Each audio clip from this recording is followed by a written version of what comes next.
to get UPS further International Logistics. classified with numbers. I can send you a link to a website with UPS that will give you access to any of those full lists of tariffs for any of those affected HTS codes, so you could check if any of those would have a tariff that would apply as well. I see what you mean. And then, so I wonder off the top of your head, or even close enough, can you give me a format example of what that HS code is going to look like? Because I got a code from a manufacturer, but it to me, it doesn't look like it's legit. It literally is a 4-digit number. She sent me back HS code 8711. And I don't know any better whether or not that's an actual valid format, or if it needs to be longer or shorter or what. I have no idea if that's even real or not. What were those numbers again? 8711. So that sounds like just the header. And I'm doing a quick Google search here. So yeah, that would be the heading, or the first 4 numbers, and it does list motorcycles.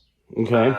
It would require, or the U.S. requires, 10 numbers for that code. 10 numbers for an HS code. Around the world is somewhat different. Some countries might only require 6 or 8. Some other countries also do 10, like the U.S. It just depends on how specific, or drilling down how specific that commodity is in that country.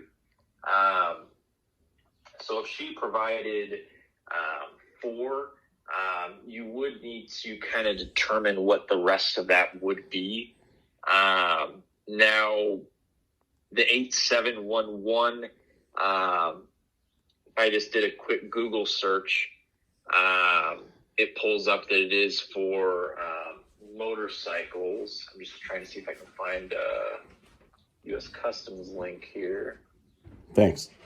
Because there will be, if you look up that header on U.S. Customs website, it'll give you that header, and then there's going to be a lot of different breakdowns of, within motorcycles, what is the exact breakdown of the good that you're importing. Right. And then the internet has told me that a lot of these manufacturers in China will classify their product as a scooter, right? And I hate to get wildly specific without having actually put UPS on a retainer yet, but again, I'm still just kind of trying to learn. The internet tells me that a lot of these manufacturers in China, they're a dime a dozen, and most of them will label it as a scooter so that on their end it gets out of the country easily enough.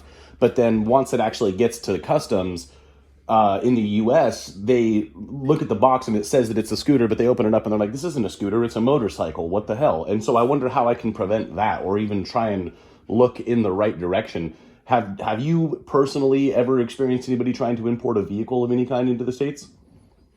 I have not typically dealt with fully assembled vehicles. I've dealt with a lot of different parts for different car manufacturers, or RVs, or different things like that have had to follow some DOT regulations. Right, that was one of the other things. I have not done full vehicles themselves. Yeah, people were telling me that if I had it shipped over in parts, it's different. It is common for a supplier or a shipper out of another country, China for example, to want to use a certain HS code out of their own country in order to maybe skip certain duties or taxes or regulations required to export out of their country. Mm-hmm. I can tell you you will want to be very specific on what they use, because whatever is entered on that commercial invoice as what is being imported, you as the importer of record would be solely responsible for being in compliance with U.S. Customs and that all that information is accurate. Right. So whatever that HS code is that they're putting on that commercial invoice to get out of China, to do export customs out of China, it's going to be the same information on that document that's used to import it in the U.S. I see.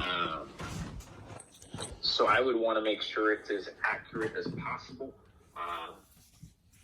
just because you are the importer of record and you are the sole party that's responsible for compliance in the U.S. I see what you mean. With U.S. Customs. So let me ask you this, and I know this sounds like a loaded question, but what exactly is it that UPS can do for me? Does UPS have their own ships? Is UPS going to go to China, pick up my shipment, deliver it to the boat, and then it's UPS's boat that comes across the sea? What exactly is it that UPS does for me as a customs broker? Yeah, so UPS acts as a freight forwarder in this aspect. So this is within the division of UPS Supply Chain Solutions. So we would act as what's called a freight forwarder. We would organize, so we have offices throughout China everywhere that we would provide pickup service or just loading it to whatever vessel or aircraft or airline would be taking that shipment. Once it arrives in the U.S., we organize that inland transportation all the way to your door as well. As far as vessels or steamship lines, there's maybe 10 different steamship line companies in the world. Those companies have been around for plus 100 years. It's a very, very significant investment to get into that kind of business. So it's very long time established companies that have always been in that type of business. So as a freight forwarder, like UPS, we would contract with those steamship lines, or we contract with different airlines as well, so like Delta, Lufthansa, American Airlines, and we buy space with those steamship lines and aircraft and airlines, and then we provide the service of having the end-to-end transportation, whereas if you went directly to a steamship line like Evergreen, they're going to say, hey, we just move it on the water. Anything outside of that, you're kind of on your own. You got to organize all that yourself. I see. So we provide the service of the end-to-end, door-to-door. We do also act as a broker for customs clearance in the U.S., so we can act on your behalf as a broker to clear those shipments. Very cool. So we are a licensed broker. That would be a separate service within Supply Chain Solutions as well. I see. But that would, UPS Supply Chain Solutions, I would say, we act as a freight forwarder in the meaning that we do not own the majority of the assets that freight is moving on. But we would coordinate those movements for you. Well, that sounds right up my alley, really. Kind of both services, freight forwarding and customs brokerage, however that's termed. It sounds like both, at least my first time around, as I'm kind of figuring out what's going to happen. I'm just hoping that I can kind of throw some money at it and have people that have done it before kind of get it done, you know? And it sounds like that's probably how that's going to end up going. And so, please, you mentioned earlier that you were going to forward me a few links that can kind of help me get an idea of what... it sounds like first I need to track down specific HS codes to know exactly what the fees are going to be and if it falls under a tariff or not. Yes. And so once I have that specific HS code, and you say that the U.S. generally requires a 10-digit code? They would require a 10-digit code for that clearance in the U.S. I see. And so what, as if I understood correctly, other countries don't necessarily have to have 10-digit codes. It may be 4, it may be 6, or what have you. And so what if I'm trying to import a product that doesn't have a 10-digit code because the manufacturer doesn't make one and they don't need it in their country? Then what? So they would provide that heading on, they would say, hey, like that, what was it, 8711 you gave me. And that was the header for motorcycles. That seems fairly accurate. Okay. When I searched it. So they would provide that to say, hey, this is what we believe the product fits as. You as the importer would take a look at that heading, or even if they gave you the full code, because you yourself as the importer of record needs to validate that, yes, I believe this to be accurate for the information. I see. Accurately represents what I'm importing. That's kind of the example of if they threw out scooters like you had mentioned earlier, you'd say, hey, this doesn't match it. I need to have this represented as something else. It's a better fit for this commodity. I see what you mean. But if they only provide the first 4, you would then need to kind of do some research on whether that's online or once we get an account and whatnot set up, get some things put into place, my brokerage team might be able to provide like a recommendation. But if you've got a full description of what that motorcycle is, I'm sure it's broken down by so much horsepower, certain size engine, all those different things with the intended use cases for it. Right.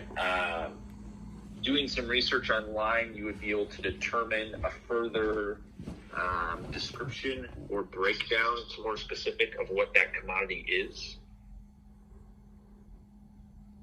Because that full 10-digit number would be needed for the import. Copy that. So you would kind of need to do some research based on what the commodity is to determine. This is a guy from UPS. What subcategories to UPS International Logistics. With numbers for what the full 10-digit code would be for this. Okay. I understand that that's a top priority thing. So do you have, I think you may have an email for me, a current email. We talked, I think, once before via email. If you could forward me that code list, whatever resources that you have that would really, really help point me in the right direction. Yeah, so I'm just typing up an email right now. I've got a link to U.S. Customs that provides some searching functionality for HS codes as well as searching that heading. And then I'm also going to pull up, we've got another link here. This would be for the tariffs with Section 301. Let me see here.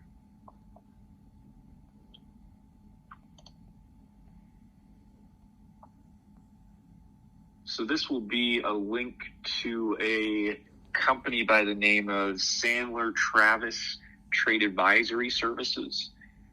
This is a sub-company of UPS that we purchased that deals in customs compliance, HS codes, all that kind of stuff. Oh, okay. So the link for that I'm putting, that's going to be the second link. That is going to have a full list of links on that web page of Section 301 tariffs. There is one, it's the first one on the list, it's Section 301 tariffs on China. So you want to click into that one, and it would have PDF lists, and it has a full, because there's 4 different lists, it does have a combined all-in-one PDF document list. I see. And it is searchable as well, so you can hit Control F and type in numbers and find what you're looking for to see if it's affected or not. But that would tell you if a Section 301 tariff applied to it as well. Gotcha. Okay.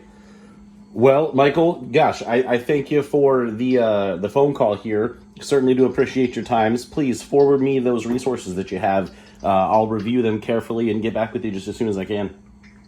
Yep, that sounds good. I'll send this over in the next minute or two, but I'll have both links there, and yeah, you'll be able to kind of sift through some information and make some determinations. Perfect. Okay, Michael, thank you very much. Yep, no problem. Have a good weekend. You too. Bye-bye. All right, bye. So that's cool. That was, oh shit. That was Michael Voy, UPS International Customs agent, who is I'm gonna try and get UPS to help me ship a container of motorcycles from China. It should be fun.